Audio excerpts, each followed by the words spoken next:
ಕಟಕ ರಾಶಿ ಅಥವಾ ಕರ್ಕಾಟಕ ರಾಶಿ ವೀಕ್ಷಕರಿಗೆಲ್ಲ ಸ್ವಾಗತ.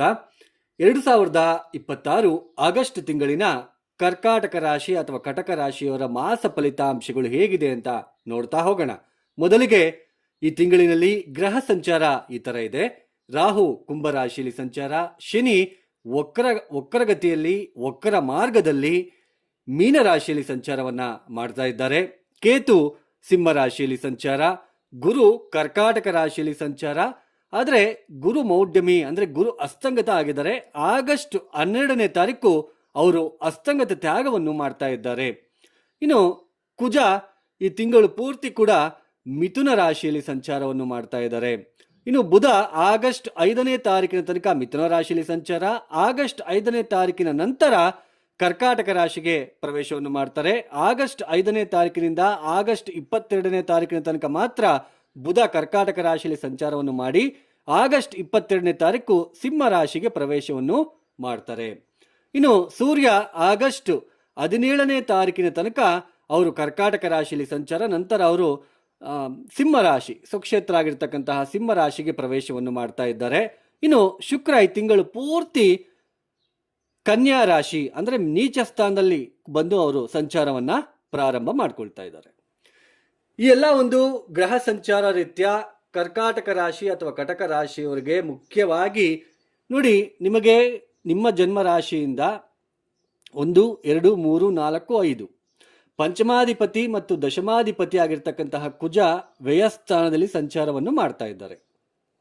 ಸ್ನೇಹಿತರೆ, ನಾನಿಲ್ಲಿ ಒಂದು ಮುಖ್ಯವಾಗಿರ್ತಕ್ಕಂತಹ ಒಂದು ಮಾಹಿತಿಯನ್ನು ನಾನು ನಿಮಗೆ ಕೊಡಲೇಬೇಕು. ಸಾಕಷ್ಟು ಜನ ರಾಶಿ ಫಲಿತಾಂಶ, ನನ್ನದು ಈ ರಾಶಿ, ನನ್ನದು ಈ ನಕ್ಷತ್ರ, ಈ ತಿಂಗಳು ಯಾವ ಥರ ಇದೆಯೋ ಅಂತೇಳ್ಬಿಟ್ಟು ಬರೀ ರಾಶಿ ಮೇಲೇ ಡಿಪೆಂಡ್ ಆಗ್ತಾ ಇರ್ತಕ್ಕಂಥದ್ದು ನಾವು ನೋಡ್ತಾ ಬರ್ತಾ ಇದ್ದೇವೆ. ಮುಖ್ಯವಾಗಿ ಈ ತಿಂಗಳಿನಲ್ಲಿ ಗಜಕೇಸರಿ ಯೋಗ, ಈ ತಿಂಗಳಿನಲ್ಲಿ ಈ ರಾಶಿಯವರಿಗೆ ಬುಧಾದಿತ್ಯ ಯೋಗ, ಈ ತಿಂಗಳಿನಲ್ಲಿ ಶನಿ ಇವ್ರಿಗೆ ಕೋಟಿಗಟ್ಟಲೆ ಲಕ್ಷಾನುಗಟ್ಟಲೆ ದುಡ್ಡು ಕೊಡ್ತಾ ಇದ್ದಾರೆ ಅಥವಾ ತುಂಬ ಅನುಕೂಲಕರವಾಗಿರ್ತಕ್ಕಂತಹ ಫಲಿತಾಂಶಗಳನ್ನು ಕೊಡ್ತಾ ಇದ್ದಾರೆ ಅಂತ ನೀವು ನೋಡ್ತಾ ಇರ್ತೀರಾ, ಹೋಗ್ಬಿಟ್ಟು ನೋಡ್ಬಿಟ್ಟು ಬರ್ತಾ ಇರ್ತೀರ.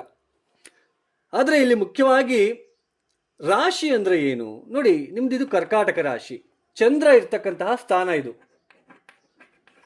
ಅಂದ್ರೆ ಮೂನ್ ಇರ್ತಕ್ಕಂತಹ ಸ್ಥಾನ. ನಾವು ಯಾವ ದಿನಾಂಕ, ಯಾವ ವರ್ಷ, ಯಾವ ದಿನದಲ್ಲಿ ಹುಟ್ಟಿರ್ತೀವೋ ಆ ದಿನದಂದು ಚಂದ್ರ ಯಾವ ಮನೆಯಲ್ಲಿ ಇರ್ತಾರೋ ಅದನ್ನು ನಾವು ರಾಶಿ ಅಂತ ನಾವು ಕರಿತೀವಿ. ಅದು ನಮ್ಮ ಜನ್ಮ ರಾಶಿ ಆಗುತ್ತೆ. ಚಂದ್ರ ಅಂದ್ರೆ ಏನು? ಮನಸ್ಸು ಕಾರಕ ಚಂದ್ರ.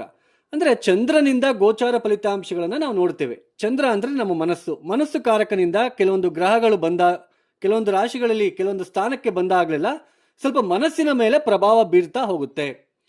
ನೋಡಿ, ಫಾರ್ ಎಕ್ಸಾಂಪಲ್ ಒಂದು ಉದಾಹರಣೆ ಕೊಡ್ತೇನೆ. ಈಗ ಚಂದ್ರಾತ್ತು 4ನೇ ಮನೆಗೆ ಶುಕ್ರ ಅಂತ ಬಂದಾಗ, ಶುಕ್ರ ಪ್ಲಾನೆಟ್ ಬಂದಾಗ ನಾವು ಹೊಸ ಮನೆ ತಗೋಬೇಕು ಅಥವಾ ಮನೆ ದುರಸ್ತಿ ಕಾರ್ಯಕ್ರಮ ಮಾಡ್ಕೋಬೇಕು ಅಥವಾ ವಾಹನ ತಗೋಬೇಕು ಅಂತ ನಿಮ್ಮ ಮನಸ್ಸಲ್ಲಿ ಬರುತ್ತೆ. ಬಟ್ ಆ ಬಂದಿರತಕ್ಕಂತಹ ಮನಸ್ಸಲ್ಲಿ ಏನಿದೆ ವಾಹನ ತಗೋಬೇಕು ಅಂತ, ಅದನ್ನ ನಾವು ತಗೊಳ್ತೀವಾ ಇಲ್ವಾ ಅಂತ ಹೇಳ್ಬಿಟ್ಟು ಹೇಗೆ ಗೊತ್ತಾಗುತ್ತೆ? ನಮ್ಮ ವೈಯಕ್ತಿಕ ಜನ್ಮ ಜಾತಕ ಅದು ತುಂಬಾ ಇಂಪಾರ್ಟೆಂಟ್, ಲಗ್ನ ತುಂಬಾ ಇಂಪಾರ್ಟೆಂಟ್. ರಾಶಿಯಲ್ಲಿ ಸಾವಿರಾರು ಆಸೆ ಆಕಾಂಕ್ಷೆಗಳು ಬರುತ್ತೆ, ಆದರೆ ಪ್ರಾಕ್ಟಿಕಲ್ ಆಗಿ ಅದು ನಡೆಯುತ್ತಾ ಅನ್ನೋದು ನಮ್ಮ ವೈಯಕ್ತಿಕ ಜನ್ಮ ಜಾತಕ ಹೇಳುತ್ತೆ. ಜಸ್ಟ್ ರಾಶಿ ಫಲಿತಾಂಶ ಅನ್ನೋದು ಮನಸ್ಸಿನ ಮೇಲೆ ಜಸ್ಟ್ ಮನಸ್ಸಲ್ಲಿ ಅನ್ಕೊಳ್ತೀವಿ, ಅದು ಅನ್ಕೊಳ್ದ ತಕ್ಷಣ ಆಗಲ್ಲ. ಇದನ್ನ ಅರ್ಥ ಮಾಡ್ಕೋಬೇಕು, ನೀವು ಕೂಡ ಅರ್ಥ ಮಾಡ್ಕೋಬೇಕು ಅನ್ನೋ ಉದ್ದೇಶದಿಂದ ಇದನ್ನ ಮತ್ತೆ ಒಂದು ಪಾಯಿಂಟ್ ನಾನು ಸೇರಿಸ್ಬೇಕು, ನಿಮಗೂ ಕೂಡ ಅರ್ಥ ಮಾಡಿಸ್ಬೇಕು ಅನ್ನೋ ಉದ್ದೇಶದಿಂದ ನಾನು ನಿಮಗೆ ಇದನ್ನ ಹೇಳ್ತಾ ಇದ್ದೇನೆ. ಗೋಚಾರದಲ್ಲಿ ವಿಪರೀತ ರಾಜಯೋಗ, ಗಜಕೇಸರಿ ಯೋಗ, ಬುಧಾದಿತ್ಯ ಯೋಗ ಮತ್ತಾಮೇಲೆ ಬೇರೆ ತರ ಯಾವುದೇ ತರಹದ ಯೋಗಗಳು ಇರೋದಿಲ್ಲ. ಇದನ್ನ ಅರ್ಥ ಮಾಡ್ಕೊಳ್ಳಿ. ಗೋಚಾರದಲ್ಲಿ ಅಪ್ಲಿಕೇಬಲ್ ಆಗುವುದಿಲ್ಲ. ಓನ್ಲಿ ಅವು ನಮ್ಮ ಜನ್ಮ ಜಾತಕದಲ್ಲಿ ಇದ್ದರೆ ಮಾತ್ರ ಅವರು ಆ ದಶ ಬಂದಾಗ ಆಕ್ಟಿವೇಟ್ ಆಗಿ ನಮಗೆ ಫಲಿತಾಂಶಗಳನ್ನ ಕೊಡ್ತಾ ಹೋಗ್ತಾರೆ. ಅದರಲ್ಲೂ ಅಷ್ಟಕವರ್ಗ ಬಿಂದುಗಳು ತುಂಬಾ ಮುಖ್ಯ. ಪ್ರತಿ ಜಾತಕಕ್ಕೂ ಒಂದೊಂದು ಗ್ರಹ ಒಂದೊಂದು ಪಾಯಿಂಟ್ ಕೊಟ್ಕೊಳ್ತಾ ಹೋಗಿರುತ್ತೆ. ಅಷ್ಟಕವರ್ಗ ಪಾಯಿಂಟ್ಸ್ ತುಂಬಾ ಇಂಪಾರ್ಟೆಂಟ್. ಅಂದ್ರೆ ಪ್ಲಾನೆಟ್ ಸ್ಟ್ರೆಂತ್ ಎಷ್ಟಿದೆ ಅಂತ ಚೆಕ್ ಮಾಡ್ತೀವಿ. ಆ ಪ್ಲಾನೆಟ್ ನಮಗೆ ಸಮೃದ್ಧಿಯಾಗಿರ್ತಕ್ಕಂತಹ ಫಲಿತಾಂಶ ಕೊಡುತ್ತಾ ಅಥವಾ ಹೇಗಿರುತ್ತೆ ಅಂತ ಗೊತ್ತಾಗುತ್ತೆ ಅಷ್ಟೆ. ಸೊ ಅರ್ಥ ಮಾಡ್ಕೊಳ್ಳಿ. ಈಗ ಕರ್ಕಾಟಕ ರಾಶಿಯವರಿಗೆ ಚಂದ್ರ ನಿಮ್ಮ ಮನಸ್ಸಿನಿಂದ ಪಂಚಮಾಧಿಪತಿಯಾಗಿರ್ತಕ್ಕಂತಹ ಕುಜ ಅಂದ್ರೆ ನಿಮ್ಮ ಜನ್ಮ ರಾಶಿ ಇದು 1, 2, 3, 4, 5 ಪಂಚಮಾಧಿಪತಿ ಮತ್ತು ದಶಮಾಧಿಪತಿ 5, 6, 7, 8, 9, 10 ಅಂದ್ರೆ ಪಂಚಮ ಮತ್ತು ದಶಮ ಸ್ಥಾನಕ್ಕೆ ಅಧಿಪತಿಯಾಗಿರ್ತಕ್ಕಂತಹ ಕುಜ ವ್ಯಯ ಸ್ಥಾನದಲ್ಲಿ ಸಂಚಾರ ಮಾಡ್ತಾ ಇರೋದ್ರಿಂದ ನಿಮ್ಮ ಮನಸ್ಸಿಗೆ ಯಾವ ಥರ ಅನಿಸುತ್ತೆ ಅಂದರೆ, ನಾನು ಅಂದ್ಕೊಂಡಿರೋ ಕೆಲಸ ಆಗ್ತಾ ಇಲ್ವಲ್ಲಪ್ಪ, ನನ್ನ ಉದ್ಯೋಗದಲ್ಲಿ ತೊಂದರೆ ಆಗ್ತಾ ಇದೆ, ಸ್ಟ್ರೆಸ್ ಅಂತ ಅನಿಸ್ತಾ ಇದೆ, ಮನಸ್ಸಿಗೆ ಆ ಥರ ಫೀಲ್ ಆಗ್ತಾ ಇರುತ್ತೆ, ಮನಸ್ಸಿಗೆ ಬಾಧೆ ಅನ್ನೋದು ನಿಮಗೆ ಬರ್ತಾ ಇರುತ್ತೆ. ಮನಸ್ಸಿನಲ್ಲಿ ಯೋಚನೆಗಳು, ವಿಪರೀತ ಒತ್ತಡಗಳನ್ನು ನೋಡ್ತಕ್ಕಂಥದ್ದು,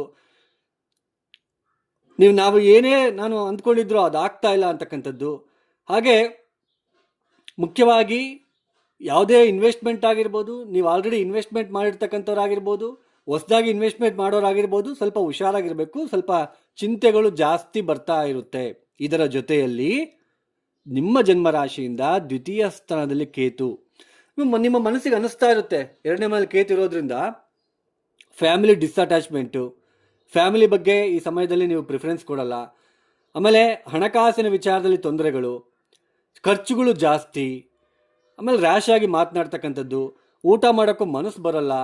ಈ ತರಹದ ಒಂದು ಸಿಚುಯೇಷನ್ನು ನಿಮ್ಮ ಜನ್ಮರಾಶಿಯಿಂದ 2ನೇ ಮನೇಲಿ ಕೇತು ಇರೋದ್ರಿಂದ ಈ ಥರ ನಿಮ್ಮ ಮನಸ್ಸಿಗೆ ಬರ್ತಾ ಇರುತ್ತೆ. ಬಟ್ ಕರ್ಕಾಟಕ ರಾಶಿಯಲ್ಲಿ ಲಕ್ಷಾನುಗಟ್ಟಲೆ ಹುಟ್ಟಿರ್ತಾರೆ. ಅವ್ರ ಜಾತಕದಲ್ಲಿ ದಶಾಭಕ್ತಿ ಚೆನ್ನಾಗಿದ್ದರೆ ಇದೆಲ್ಲ ಮೇಜರಾಗಿ ನಮಗೆ ತೊಂದರೆ ಕೊಡೋಲ್ಲ. ಮನಸ್ಸಿಗೆ ಬಂದ ತಕ್ಷಣ ಈ ಮನಸ್ಸಲ್ಲಿ ಅಂದ್ಕೊತೀವಿ, ಏನಪ್ಪ ದುಡ್ಡಿಗೋಸ್ಕರ ಏನು ಮಾಡೋದು, ದುಡ್ಡೇ ಇಲ್ವಲ್ಲ ಅಂತ ಅಂದ್ಕೊಳ್ತೀವಿ. ಬಟ್ ನಿಮ್ಮ ವೈಯಕ್ತಿಕ ಜನ್ಮ ಜಾತಕದಲ್ಲಿ ದಶಾಭಕ್ತಿಗಳು ಚೆನ್ನಾಗಿದ್ದರೆ ಬರುತ್ತೆ. ಸೊ ಇದನ್ನು ಅರ್ಥ ಮಾಡ್ಕೋಬೇಕು. ಆಮೇಲೆ ವಿಪರೀತ ನಾವು ಹುಟ್ಟಿದಾಗ ನಮ್ಮ ಜಾತಕದಲ್ಲಿ ತುಂಬ ತೊಂದರೆ ಇದೆ ಅಂತ ಅಂದಾಗ ನಾವು ಸರಿಯಾದ ಪರಿಹಾರ, ಒಂದು ಮಂತ್ರ ಹೇಳ್ಕೊಬೇಕಂದ್ರೂ, ಒಂದು ಪೂಜೆ ಮಾಡ್ಬೇಕಂದ್ರೂ ಮಾಡ್ಕೊಳೋದಿಲ್ಲ. ಅದನ್ನೇ ನಾವು ಕರ್ಮ ಅಂತ ನಾವು ಕರಿತೀವಿ. ಅವಾಗ ಜ್ಯೋತಿಷ್ಯ ಕೈ ಹಿಡಿಯೋದಿಲ್ಲ ನಮಗೆ. ಸೊ ಇದನ್ನು ಅರ್ಥ ಮಾಡ್ಕೋಬೇಕು. ಅಂದರೆ ಇದರ ಜೊತೆಯಲ್ಲಿ ರವಿ ಕೂಡ ಆಗಸ್ಟ್ 17ನೇ ತಾರೀಕು ಕೇತು ಜೊತೆ ಹೋಗಿ ಸೇರ್ಕೊಳ್ತಾ ಇದ್ದಾರೆ. 2ನೇ ಮನೆ ಅಧಿಪತಿ, ನಿಮಗೆ ಸಿಂಹರಾಶಿಗೆ ಅಧಿಪತಿ ಯಾರು? ರವಿನೇ. ಕೇತು ಜೊತೆ ಹೋಗಿ ಕೂತ್ಕೊಳ್ತಾ ಇರ್ತಕ್ಕಂಥದ್ದು ಮತ್ತಷ್ಟು ಹಣಕಾಸಿನ ವಿಚಾರದಲ್ಲಿ ತೊಂದರೆಗಳು, ಊಟದ ವಿಚಾರದಲ್ಲಿ ತೊಂದರೆಗಳು, ಫುಡ್ ಪಾಯ್ಸನ್ ಆಗ್ತಕ್ಕಂಥದ್ದು, ಕುಟುಂಬದಲ್ಲಿ ಅನಿರೀಕ್ಷಿತ ಕಲಹಗಳಾಗಿರಬಹುದು, ಆಕಸ್ಮಿಕ ಆರೋಗ್ಯದಲ್ಲಿ ವ್ಯತ್ಯಾಸಗಳಾಗಿರ್ಬೋದು, ಈ ಥರ ನಿಮಗೆ ಬರ್ತಾ ಇರುತ್ತೆ. ಮನಸ್ಸಿಗೆ ತೊಂದರೆಗಳು, ಸ್ವಲ್ಪ ಕಸಿವಿಸಿ ಅಂತಕ್ಕಂಥದ್ದು. ಹಾಗೆಯೇ ನಿಮ್ಮ ಜನ್ಮ ರಾಶಿಯಲ್ಲೇ ಗುರು ಕುತ್ಕೊಂಡಿದ್ದಾರೆ. ಗುರು ಅಸ್ತಂಗತ, ಆಗಸ್ಟ್ 12ನೇ ತಾರೀಕು ಗುರು ಅಸ್ತಂಗತ ತ್ಯಾಗವನ್ನು ಮಾಡ್ತಾರೆ. ಜನ್ಮ ರಾಶಿಯಲ್ಲಿ ಗುರು ಬಂದಾಗ ಗುರುಬಲ ಇರೋದಿಲ್ಲ. ಗುರು ಪಂಚಮ ಸ್ಥಾನವನ್ನು ನೋಡ್ತಾ ಇರೋದ್ರಿಂದ ಮತ್ತು 9ಮ ಸ್ಥಾನದ ಮೇಲೆ ದೃಷ್ಟಿ ಇರೋದ್ರಿಂದ ನೋಡಿ, ಈ ಸಮಯದಲ್ಲಿ ಏನೋ ಇನ್ನೂ ಕಲಿಬೇಕು, ನಾನು ಇನ್ನೂ ಹೊಸದಾಗಿ ಇನ್ನೂ ಕಲಿಬೇಕು, ಅಥವಾ ರಿಯಲೈಸ್ ಆಗ್ತೀರಾ, ಇಷ್ಟು ದಿನ ನನಗೆ ಯಾರೂ ಇರಲಿಲ್ಲ, ಇವಾಗ ಯಾರು ಹೇಳಕ್ಕೆ ಬಂದಿದ್ದಾರೆ, ಕರೆಕ್ಟಾಗಿ ನನಗೆ ಗೈಡೆನ್ಸ್ ಕೊಡ್ತಾ ಇದ್ದಾರೆ, ಅಥವಾ ನಾನು ಇನ್ನೂ ಏನೋ ಹೊಸದಾಗಿ ಕಲಿಬೇಕು, ಇನ್ನೂ ನಾನು ಅಭಿವೃದ್ಧಿಗೋಸ್ಕರ, ಹಣಕಾಸಿನ ವಿಚಾರಕ್ಕೋಸ್ಕರ ನಾನು ಏನು ಶ್ರಮ ಪಡ್ತಾ ಇದ್ದೇನೆ, ಇದು ಸಾಲದು, ಇನ್ನೂ ನಾನು ಏನೋ ಹೊಸದಾಗಿ ಕಲಿಬೇಕು ಅಂತಕ್ಕಂಥ ಒಂದು ಭಾವನೆ ನಿಮ್ಮಲ್ಲಿ ಬರ್ತಾ ಹೋಗುತ್ತೆ ಅಂತಕ್ಕಂಥದ್ದು ಜನ್ಮರಾಶಿಲಿರ್ತಕ್ಕಂತಹ ಗುರು ಹೇಳುತ್ತೆ. ಈ ಸಮಯದಲ್ಲಿ ಚಿಕ್ಕ ಮಕ್ಕಳು ಕೂಡ ನಿಮ್ಗೆ ಹೇಳೋ ಥರ ಬರ್ತಾರೆ. ಇವಾಗ ಚಿಕ್ಕ ಮಕ್ಕಳಿಂದನೂ ಹೇಳಿಸ್ಕೊಳ್ಳೋದು, ಅವಮಾನ ಆಗೋದು, ಈ ಥರ ಎಲ್ಲ ಇರುತ್ತೆ. ಗುರುಬಲ ಇರೋದಿಲ್ಲ, ಅರ್ಥ ಮಾಡ್ಕೋಬೇಕು. ಯಾಕೆಂದರೆ ನೀವು ಆಲ್ರೆಡಿ ಜೂನ್ ತಿಂಗಳಲ್ಲೇ ಗುರು ಬಂದಿದ್ದಾರೆ. ಆಲ್ರೆಡಿ ನಿಮಗೆ ಬಂದು ಒಂದು ತಿಂಗಳಾಗಿದೆ. ನಿಮಗೆ ಆಗಲೇ ಅರ್ಥ ಆಗಿರುತ್ತೆ. ಜನ್ಮರಾಶಿಯಲ್ಲಿ ಗುರು ಬಂದಾಗ ಕೆಲವರು ಚಾನಲ್ ನಮಗೆ ಗುರುಬಲ ಇದೆ ಅಂತ ಹೇಳ್ತಾ ಇದ್ದಾರೆ, ನೀವೇನೋ ಹೇಳ್ತಿದ್ದೀರಾ, ಒಬ್ಬೊಬ್ಬರೇ ಒಂಥರ ಹೇಳ್ತಾರೆ ಅಂತ ಬೈತಾ ಇರ್ತಕ್ಕಂಥದ್ದು ನಾನು ನೋಡ್ತಾ ಇದ್ದೀನಿ. ಬಟ್ ನೀವು ಒಂದು ತಿಂಗಳಿಂದ ನಿಮಗೆ ಅನುಭವಕ್ಕೆ ಬರ್ತಾ ಇರುತ್ತೆ ಗುರುಬಲ ಇದೆಯಾ ಇಲ್ವಾ ಅಂತೇಳ್ಬಿಟ್ಟು. ಆಮೇಲೆ ಶುಕ್ರ ತೃತೀಯ 3ನೇ ಮನೆಯಲ್ಲಿ ನೀಚ ಶುಕ್ರ, 9ಮ ಸ್ಥಾನದಲ್ಲಿ ವಕ್ರಿ ಶನಿ. ನೋಡಿ, 9ಮ ಸ್ಥಾನದಲ್ಲಿ ರಿಸ್ಟ್ರಿಕ್ಷನ್ ಪ್ಲಾನೆಟ್, ನಿರಾಸೆ ತೋರಿಸ್ತಕ್ಕಂತಹ ಗ್ರಹ 9ಮ ಸ್ಥಾನಕ್ಕೆ ಬಂದಾಗ ತಂದೆಯ ಆರೋಗ್ಯದಲ್ಲಿ ವ್ಯತ್ಯಾಸಗಳು, ವಿದ್ಯಾರ್ಥಿಗಳು ಓದಿನಲ್ಲಿ ಸ್ವಲ್ಪ ಶ್ರದ್ಧೆ ವಹಿಸೋಕ್ಕಾಗದೇ ಇರ್ತಕ್ಕಂಥದ್ದು, ಆಮೇಲೆ ಜಾಸ್ತಿ ಎಫರ್ಟ್ ಹಾಕಬೇಕಾಗಿರೋದು ಕಾಣಿಸ್ತಾ ಇರುತ್ತೆ. ತಂದೆ ಜೊತೆ ವಾಗ್ವಾದ, ಪಿತ್ರಾರ್ಜಿತ ಆಸ್ತಿಯಲ್ಲಿ ವಿವಾದಗಳಾಗಿರ್ಬೋದು, ಹಣಕಾಸಿನ ವಿಚಾರದಲ್ಲಿ ದೊಡ್ಡ ಮಟ್ಟಕ್ಕೆ ಪ್ರಗತಿ ಇಲ್ಲದೆ ಇರತಕ್ಕಂಥದ್ದು, ಲೇಜಿನೆಸ್ಸು, ಸೋಮಾರಿತನ ಜಾಸ್ತಿ ಇರುತ್ತೆ. ಅದು ಬೇರೆ ವಕ್ರಿ ಬೇರೆ ಆಗಿದ್ದಾರೆ. ನಾನು ವಿದೇಶಕ್ಕೆ ಹೋಗಿ ನಾನು ಓದಬೇಕು ಅಂತ ಯಾರೆಲ್ಲ ಅಂದ್ಕೊಳ್ತಾ ಇದ್ದೀರಾ, ಅವ್ರಿಗೆ ಪಾಸ್ಪೋರ್ಟ್ ಆಗಿರ್ಬೋದು, ಅದೇನು ವೀಸಾ ಆಗಿರ್ಬೋದು, ಅದಕ್ಕೆ ಪ್ರಯತ್ನ ಪಡ್ತಾನೆ ಇರಬೇಕು. ವಕ್ರಿ ಆಗಿರೋದ್ರಿಂದ ಅಂದರೆ ಮಾಡಿರೋ ಕೆಲಸನೇ ಮತ್ತೊಂದು ಸಲ, ಈಗ ಯಾವುದೋ ಒಂದು ಅಪ್ಲಿಕೇಶನ್ಗೆ ನೀವು ಸಿಗ್ನೇಚರ್ ಮಾಡ್ಕೊಂಡು ಹೋಗದೆ ಕೊಟ್ಟು ಬಂದಿರ್ತೀರಾ, ಸಿಗ್ನೇಚರ್ ಕೊಟ್ಬಿಟ್ಟು ಬಂದ್ಬಿಡ್ತೀರಾ, ಮತ್ತೆ ಮಾರೋ ದಿನ ಹೋಗ್ತೀರಾ, ಸಿಗ್ನೇಚರ್ ಮಾಡಿಲ್ಲ ಅಂತ ಹೇಳ್ತಾರೆ, ಮತ್ತೆ ವಾಪಸ್ ಕಳಿಸ್ತಾರೆ. ಈ ಥರ ಏನಾದರೂ ಒಂದು ಮತ್ತೆ ಕೆಲಸಗಳನ್ನು ಎಫರ್ಟ್ ಹಾಕ್ಬಿಟ್ಟು ಮಾಡ್ತಾ ಹೋಗಬೇಕು. ನಿಮಗೆ ಮೀಡಿಯಾ ರಂಗದಲ್ಲಿ ಇರ್ತಕ್ಕಂಥವ್ರಿಗೆ, ಆಮೇಲೆ ಸಿನಿಮಾ ಕ್ಷೇತ್ರದಲ್ಲಿ ಇರ್ತಕ್ಕಂಥವ್ರಿಗೆ, ಅಥವಾ ದೊಡ್ಡ ಕಾಂಟ್ರಾಕ್ಟರ್ಸ್ಗೆ, ಬಿಲ್ಡರ್ಸ್ಗೆ, ಎಲ್ಲರಿಗೂ ಕೂಡ ಸ್ವಲ್ಪ ಶ್ರಮ ಜಾಸ್ತಿ ಇರುತ್ತೆ. ಇದನ್ನು ಅರ್ಥ ಮಾಡ್ಕೋಬೇಕು. ಶ್ರಮ ಅಂತಕ್ಕಂಥದ್ದು ಜಾಸ್ತಿ ಇರುತ್ತೆ. ಆಮೇಲೆ ಕೇತುಗ್ರಸ್ತನಾಗ್ತಾ ಇರೋದು ಬುಧನು ಕೂಡ ಆಗಸ್ಟ್ 22ನೇ ತಾರೀಕಿನ ನಂತರ ಕೇತುಗ್ರಸ್ತ, ತೃತೀಯಾಧಿಪತಿ ದ್ವಿತೀಯ ಸ್ಥಾನದಲ್ಲಿ ಕೇತುಗ್ರಸ್ತನಾಗ್ತಾ ಇರೋದ್ರಿಂದ ಕುಟುಂಬದಲ್ಲಿ ಸ್ವಲ್ಪ ನೋವುಗಳು, ತೊಂದರೆಗಳು, ತಾಪತ್ರಯಗಳು ಸ್ತ್ರೀಯರ ಜೊತೆ ಆಗಿರ್ಬೋದು, ವಾದ ವಿವಾದಗಳಾಗಿರ್ಬೋದು, ನಿಮ್ಮ ಹೆಂಡತಿ ಜೊತೆ ಆಗಿರ್ಬೋದು, ತೊಂದರೆಗಳು ಈ ಥರ ನಿಮಗೆ ಕಾಣಿಸಿಕೊಳ್ಳುತ್ತಾ ಇರುತ್ತೆ. ಒಟ್ಟಾರೆಯಾಗಿ ಸ್ವಲ್ಪ ಕಟಕ ರಾಶಿಯವರಿಗೆ ಸ್ವಲ್ಪ ಮಿಶ್ರ ಫಲಿತಾಂಶಗಳೇ ಗೋಚರ ಆಗ್ತಾ ಇರುತ್ತೆ. ಮನಸ್ಸಿನ ಭಾವನೆಗಳು ಈ ಥರ ಇರುತ್ತೆ. ಆದರೆ ಜಾತಕ ಚೆನ್ನಾಗಿದ್ದರೆ ಮನಸ್ಸಿಗೆ ಏನು ನೀವು ಅಂದ್ಕೊಳ್ತಾ ಇದ್ದೀರಾ, ಕೆಟ್ಟದ್ದೇನಾದರೂ ನಿಮಗೆ ಬರ್ತಾ ಇದ್ದರೆ, ನನ್ನ ಕೈಲಿ ಆಗಲ್ಲ, ನಾನು ಎಷ್ಟು ಪ್ರಯತ್ನ ಪಟ್ಟರು ಮುಂದಕ್ಕೆ ಹೋಗ್ತಾ ಇಲ್ಲ, ಈ ಥರ ನಿಮ್ಮ ಭಾವನೆ ಏನಾದರೂ ಬರ್ತಾ ಇದ್ದರೆ ಅದು ಮನಸ್ಸಿನಲ್ಲಿ ಬರ್ತಕ್ಕಂಥ ಭಾವನೆ ಮಾತ್ರ ಆಗಿರುತ್ತೆ. ಬಟ್ ಜಾತಕ ಚೆನ್ನಾಗಿದ್ದರೆ ಅದು ಮುಂದಕ್ಕೆ ಹೋಗ್ಬಿಡುತ್ತೆ. ಚೆನ್ನಾಗಿರುತ್ತೆ ಅಂದರೆ ಕೆಲಸ ಆಗ್ಬಿಡುತ್ತೆ. ಅವಾಗ ಮನಸ್ಸಿಗೆ ಸ್ವಲ್ಪ ಸಮಾಧಾನ, ಬಿಡಪ್ಪ ಪರವಾಗಿಲ್ಲ ಅಂತ ಅನಿಸುತ್ತೆ. ಸೊ ಇದು ನಮಗೆ ರಾಶಿ ಫಲಿತಾಂಶ ಅಂದರೆ ಕೇವಲ 20% ಮಾತ್ರ ತಗೋಬೇಕು. ಇನ್ನು ಈ ಕಟಕ ರಾಶಿಯವರು ಈ ತಿಂಗಳು ಪೂರ್ತಿ ಕೂಡ ನೀವು ಏನು ಮಾಡ್ಕೋಬೇಕು, ಸುಬ್ರಹ್ಮಣ್ಯ ಆರಾಧನೆ ಪ್ರತಿ ಮಂಗಳವಾರ ಸುಬ್ರಹ್ಮಣ್ಯಗೆ 108 ಪ್ರದಕ್ಷಿಣೆ ಮಾಡ್ಕೊಳ್ಳಿ. ಸಾಧ್ಯ ಆದರೆ ಲೈಕ್ ನವಗ್ರಹಗಳಿಗೆ 27 ಪ್ರದಕ್ಷಿಣೆಯನ್ನು ಮಾಡ್ಕೊಳ್ಳೋದಕ್ಕೆ ಪ್ರಯತ್ನ ಮಾಡಿ. ನಾಯಿಗಳಿಗೆ ಸ್ವಲ್ಪ, ಬೀದಿ ನಾಯಿಗಳಿಗೆ ಸ್ವಲ್ಪ ಗೋಧಿ ರೊಟ್ಟಿಯನ್ನು ತಿನ್ನಿಸ್ತಕ್ಕಂಥದ್ದಾಗಿರ್ಬೋದು ಅಥವಾ ಗೋಧಿ ಪಾಯಸನೂ ತಿನ್ನಿಸ್ತಕ್ಕಂಥದ್ದಾಗಿರ್ಬೋದು ನೀವು ಮಾಡೋದು ತುಂಬ ಉಪಯುಕ್ತ. ಯಾರೆಲ್ಲ ಈ ವಿಡಿಯೋನ ನೋಡ್ತಾ ಇದ್ದೀರಾ, ನಿಮ್ಗೆ ಇಷ್ಟ ಆಗಿದ್ರೆ ಮಾತ್ರ ಲೈಕ್ ಮಾಡಿ, ಶೇರ್ ಮಾಡಿ, ಸಬ್ಸ್ಕ್ರೈಬ್ ಮಾಡ್ಕೊಳ್ಳಿ. ಅದರ್ವೈಸ್ ಜಸ್ಟ್ ಸ್ಕಿಪ್ ಮಾಡಿಬಿಡಿ.